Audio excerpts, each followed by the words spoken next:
Welcome to Prabha Pandey learning skill. हम पढ़ रहे थे एनसीईआरटी क्लास 5 ईवीएस का 9 चैप्टर अप यू गो और ये है पार्ट 2। चलिए अपने चैप्टर को आगे बढ़ाते हैं।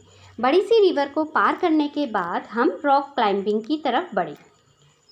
We had to climb 15 kilometre to reach Tekla village. 15 kilometre की दूरी को तय करने के बाद हम टेकला विलेज में पहुँचे। It was at a height of 1600 metres. इस गांव की जो ऊंचाई है वो 1600 मीटर की ऊंचाई पर ये गांव प्रेजेंट है। Our rucksacks had all that we may need, food packets, water bottle, rope, hooks, plastic sheets, diary, torches, towel, soap, wind cheater, whistles, glucose, jaggery, chana and some other snacks. हमने अपने रक्सेक bag जो हम अपने bag अपना पीठ में अपने बांधे हुए अपने चल रहे थे, उस बैग में हमने अपने फूड आइटम्स, वाटर बोतल, रस्सियाँ, hooks, plastic sheet, diary, torch, towel, soap, wind cheater, whistle, glucose, jaggery और चना और उसके साथ कुछ स्नैक्स को हमने उसमें रखा हुआ था। We could see fruits and vegetables growing in the step fields. हम देख सकते थे कि जो फ्रूट्स और फलों और वेजिटेबल्स हम वहाँ से देख पा रहे थे कि स्टेप फील्ड का मतलब होता है सीढ़ीनुमा खेत। पहाड़ों में सीढ़ियों की तरह खेतों को बनाया जाता है, जिससे यदि खेतों में उनका मिट्टी अगर बहने लगती है तो वो मिट्टी वेस्ट नहीं होती है, ऊपर की मिट्टी नीचे के खेत में आ जाती है, या फिर अगर कोई भी उसमें नुकसान होता है तो पर्वत कटते नहीं हैं, मीन्स वो खेत कटते नहीं हैं, वो नीचे वाले खेत में आ जाते हैं, जिससे उनका नुकसान नहीं होता है और फसलों का भी नुकसान कम होता है। We saw colonel Ram Singh standing on a 90 metre height flat rock with packs and drops. हम यहाँ से देख सकते थे कि कर्नल जो हमारे राम सिंह थे वो स्टैंडिंग 90 मीटर की ऊंचाई पर अपने पैक्स और रोप्स के साथ खड़े थे। We had been told to first observe the rope carefully and identify holes, places where we can put our hands and feet. उन्होंने हमें बताया कि सबसे पहले हमको रॉक को केयरफुली अपना ऑब्जर्व करना चाहिए। सबसे पहले हमको रॉक को देखना चाहिए और उसके जो होल्ड हैं जिसमें हमको पैरों को रखना है, अपने हाथों को रखना है, अपने पैरों को रखना है, उसको ध्यान से एक बार देखना चाहिए। Today I was not going to back out. आज मैं वापस नहीं जा सकती थी। I stood first in the line. मैं सबसे पहले लाइन में खड़ी थी। Our instructor tied a rope around his waist. He put all the sling and held the thick rope with was hanging. हमारे जो इंस्ट्रक्टर थे उन्होंने हमारी चारों तरफ हमारी कमर में स्लिंग और थिक मोटी सी रस्सी को बांध दिया। He started climbing as he was running up. वो भी हमारे साथ अपनी कमर में बांध के रस्सी और स्लिंग को बांध के वो हमारे साथ चल रहे थे। उन्होंने जब क्लाइंबिंग अपनी चढ़ाई को किया तो वो दौड़ की तरह कर रहे थे। I also put my sling, but as I took my first step, I slipped and there I was swinging from the rope. जैसे ही मैं भी उनकी तरह चढ़ने की कोशिश कर रही थी और जैसे ही मैंने अपना पहला कदम बढ़ाया तो मैं स्लिप हो गई, फिसल गई और मैं रस्सी के साथ झूलने लग गई। Keep your body at an angle of 90 degree while climbing. उन्होंने मुझे I heard keep your back straight, do not bend. तभी मुझे आवाज़ सुनाई दी कि अपनी बॉडी को 90 डिग्री के एंगल में रखते हुए उसको क्लाइंब करो, पहाड़ को चढ़ो। अपनी जो बैक है, अपनी जो कमर है, उसको सीधा रखो, उसको बैंड झुकाओ मत। Keeping this in mind I imagine the rock as flat ground and started to climb up. इस बात को ध्यान में रखते हुए मैंने अपनी रस्सी को पकड़ते हुए मैं क्लाइंब करने लगी। Again by coming down we had to use the rope in a special way called rappelling. I did this with the same fearlessness. अब इस रस्सी से हमको वापस आना था। इस टेक्निक को हम रैपलिंग कहते हैं। अब इसको मैं बिना डरे इस रैपलिंग टेक्निक को कर रही थी। अब रैपलिंग क्या होता है? रैपलिंग पहाड़ से नीचे उतरते वक्त जब हम जो क्लाइंबर्स होते हैं, जो ट्रैकर्स होते हैं, वो उछल उछल कर उतरने की टेक्निक को ही रैपलिंग कहा जाता है। जैसे वो उछल उछल के पहाड़ से जब नीचे आते हैं तो उसी को हम रैपलिंग कहते हैं। नेक्स्ट है a funny incident. It was evening, अब शाम का समय था। खोंडोबी वॉज फीलिंग हंग्री, जो खोंडोबी जो हमारी मिज़ो की फ्रेंड्स थी वो बहुत ज़्यादा उसको भूख लग रही थी।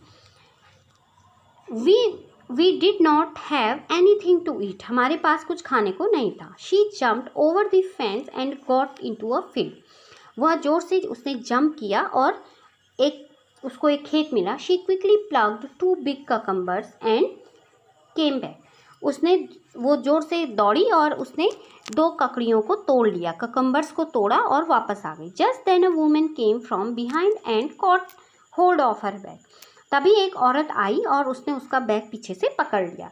She started saying something to Khondobi in her own language, वह खोंडोबी पे बोलने लगी, अपनी जो उसकी भाषा थी उस भाषा से वो बोलने लगी। We could not understand what she was saying, हम उसको भाषा को नहीं समझ पा रहे थे। Khondobi was trying to explain in her Mizo, Khondobi भी अपनी मीज़ो लैंग्वेज में, अपनी मीज़ो भाषा में उस औरत को समझाने की कोशिश कर रही थी, which we could not understand, जिसको हम भी समझ नहीं पा रहे थे। I try to explain in Hindi but neither of them could understand it, मैं उसको हिंदी में समझाने की कोशिश कर रही थी लेकिन दोनों में से कोई भी नहीं समझ रहा था। Finally I folded my hands to say that we were sorry, तभी मैंने अपने हाथों को जोड़ लिया, अपने हाथ जोड़ लिए और उनको सॉरी बोल दिया।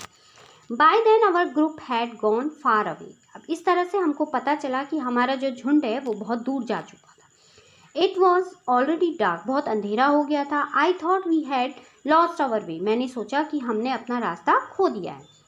Now we were really scared, अब हम दोनों बहुत ज़्यादा डर गए। We could not see anything even with our torches, हमको कुछ भी अपने टॉर्च की हेल्प से नहीं दिखाई दे रहा था क्योंकि इतना अंधेरा था कि हम कुछ भी नहीं देख पा रहे थे। आई स्टार्टेड स्वेटिंग इवन तो इट वॉज कोल्ड, उस ठंडी में भी मुझे बहुत ज़्यादा पसीना आ रहा था। आई टाइटली हेल्ड खोंडोबीज हैंड, मैंने खोंडोबी का जो हाथ था उसको टाइटली पकड़ लिया। आई कॉल्ड आउट लाउडली, मैं ज़ोर ज़ोर से हम चिल्लाने लगे। वेयर आर यू ऑल, तुम सभी कहाँ हो? कैन यू हियर मी, क्या आप लोग हमें सुन रहे हो? My voice echoed in the mountains, हमारी जो आवाज़ थी वो पहाड़ों से टकरा रही थी। We both started to whistle loudly and flashed our torches, हमने ज़ोर ज़ोर से अपनी जो सीटियाँ थी उनको बजाना स्टार्ट किया और टॉर्चों की फ्लैश लाइट चमकानी स्टार्ट की। हमारे probably the group had noticed that we were missing, तभी हमारे जो झुंड था, हमारा जो ग्रुप था उसने नोटिस किया कि हम मिस हो गए, हम खो गए हैं। We heard some whistles at a distance, हमने कुछ दूरी पर अपनी सीटियों की, हमारे जो ग्रुप के जो मेंबर्स थे उनकी सीटियों की आवाज़ सुनाई दी। आई अंडरस्टूड दिस सिग्नल, हम उनके सिग्नल को समझ गए। We had each other's hand tightly and waited, हम दोनों ने एक दूसरे का हाथ टाइटली पकड़ लिया और उनका इंतजार करने लगे। Khondobi felt that we should keep talking, हम बात कर सकते हैं। खोंडोबी ने ये उसको महसूस हुआ कि हम दोनों बात कर सकते हैं। She started singing a Mizo song loudly, वह मीज़ो भाषा में ज़ोर ज़ोर से गाना उसने शुरू किया। After some time we saw them coming towards us, तभी हमने देखा कि हमारा जो ग्रुप के मेंबर्स थे वो हमारी तरफ आ रहे थे। At last we were with the group again, और लास्ट में हम अपने ग्रुप के साथ मिल गए। A special guest, after dinner we met a special guest Bachendri Pal, खाना खाने के बाद हम अपने स्पेशल जो हमारे अतिथि आए हुए थे उनसे मिले, जिनका नाम था Bachendri Pal. She had just been selected as a part of the team to climb mount Everest, उनका सिलेक्शन माउंट एवरेस्ट को क्लाइम करने के लिए, उनको उसमें चढ़ाई करने के लिए उनका नाम सिलेक्ट हुआ था। She had come to seek the blessings of brigadier Gyan Singh, वह हमारे जो कोच थे, हमारे जो डायरेक्टर थे ब्रिगेडियर ज्ञान सिंह, उनका आशीर्वाद लेने के लिए आई हुई थी। It was a happy evening, वह बहुत अच्छी शाम थी। वी वर ऑल सिंगिंग, हम सभी गाना गा रहे थे। Bachendri also joined us in singing and dancing on the famous पहाड़ी song बेडू पाको बारह मासा काफल पाको चैता मासा मेरी छैला। हम जोर जोर से गाना गा रहे थे तो बछेंद्री जो पाल जो सबसे पहली हमारी भारतीय महिला बनी माउंट एवरेस्ट को की चढ़ाई चढ़ने वाली वो महिला थी। उन्होंने भी हमको ज्वाइन किया और हमारे साथ हमारा जो पहाड़ी सॉन्ग है, हमारा जो उत्तराखंडी सॉन्ग था, उसमें गाना गाया। उस सॉन्ग का नाम है बेड़ू पाको बारामासा काफल पाको चैतम मेरी छैला। At that time, we had no idea that Bachendri would become the first Indian woman to reach Mount Everest and create history. उस समय हमको यह पता नहीं था कि जो बछेंद्री हैं वो एक दिन हमारी इंडिया में सबसे पहली महिला बनेंगी, इंडियन वुमेन बनेंगी, जिन्होंने सबसे पहले माउंट एवरेस्ट की चढ़ाई की, एक हिस्ट्री, एक इतिहास रचा। तो बछेंद्री पाल के बारे में ज़्यादा जानने के लिए हम पेज नंबर 85 में उनके बारे में दिया गया है, उसको हम पढ़ सकते हैं। Camp in the snow. We were standing at a height of 2134 metre. अब हम ऊंचाई पर खड़े थे 2134 मीटर की ऊंचाई पर। We were to spend the night here. अब यहाँ पर हम अपनी रात बिताएंगे। Everyone was busy trying to put up the tent. सभी लोग अपना अपना टेंट, अपना अपना तंबू गाड़ने में, अपना अपना रहने के लिए अपना जो तंबू होता है, टेंट होता है, उसको गाड़ने के लिए अपनी कोशिश कर रहे थे, अपने व्यस्त थे। टेंट होता है एक कैनवास कपड़े का छोटा सा एक टेंट बनाया जाता है, जिसमें लोग अपनी कहीं पर भी हम आर्टिफिशियली कहीं पर जहाँ पर हमको रहना होता है वहाँ पर हम अपना टेंट बनाकर हम रह सकते हैं। We use double layered plastic sheets for the tent and for the ground. हमने 2 प्लास्टिक लेयर की शीट को बनाया और अपने टेंट में बनाया और उसको ग्राउंड में गाड़ दिया। प्लास्टिक शीट को the air between the layers would help to keep us warm.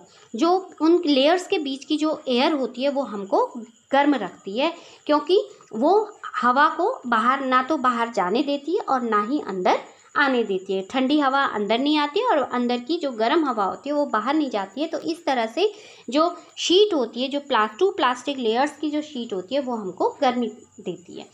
We put in the packs and began to put up the tent. हमने उन तंबुओं को, उन टेंट को एक पैक्स कीलों की सहायता, जो मोटे हुक्स होते हैं उनकी सहायता से बांध दिया।